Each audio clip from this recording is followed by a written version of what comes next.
privés du Mali, du Burkina Faso et du Niger,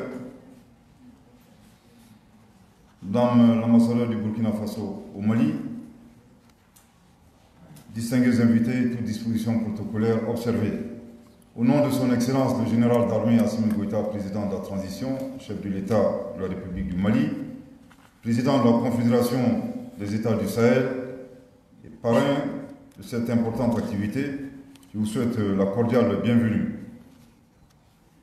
Soucieux du bien-être de leur population, de la défense et de l'intégrité de leurs États, le 6 juillet 2024 à Niamey, leurs Excellences le capitaine Ibrahim Traoré, président du Faso, le général d'armée Assimi Goïta, président de la transition, chef de l'État de la République du Mali, le général de brigade Abdourahmane Tchani, président du Conseil national pour la sauvegarde de la patrie, CNSP, chef de l'État de la République du Niger, ont signé le traité portant confédération des États du Sahel. Je vous prie de les acclamer.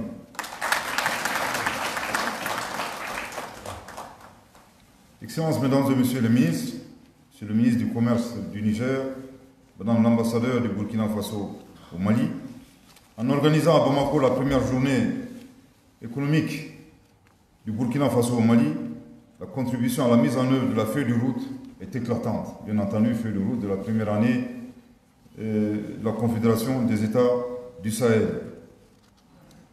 Je voudrais, Madame l'ambassadeur, vous remercier pour cette initiative innovante. Je pense que le ministre de l'Industrie et du Commerce a bien situé le contexte. À cet effet, je voudrais saluer les thèmes choisis pour ces premières journées qui cadrent parfaitement avec les objectifs de développement de l'espace confédéral voulu par les trois pères fondateurs de la Confédération des États du Sahel.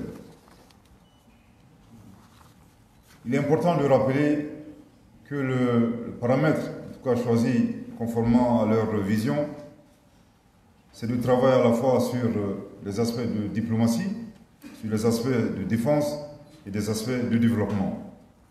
Mesdames et messieurs, le Burkina Faso, le Mali et le Niger, trois pays frères et amis, liés à la fois par l'histoire et la géographie, la culture, les valeurs et un destin commun. L'ouverture ce matin des travaux des journées économiques du Burkina Faso au Mali concrétise cette vision et les orientations de nos dirigeants.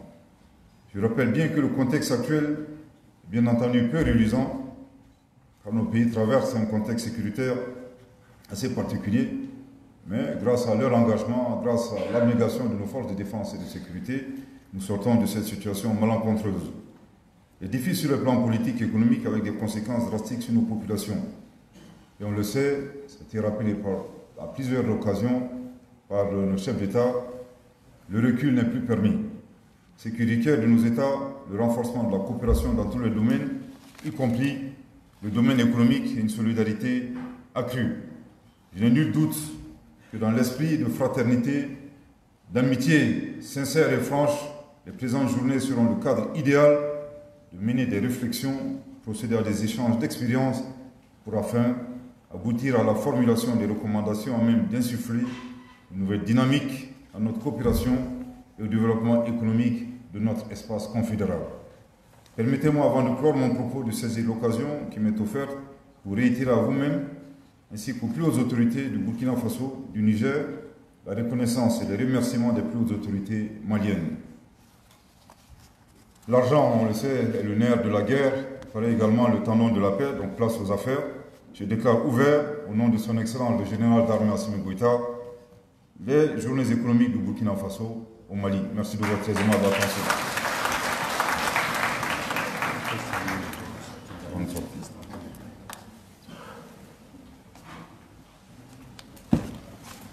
Merci.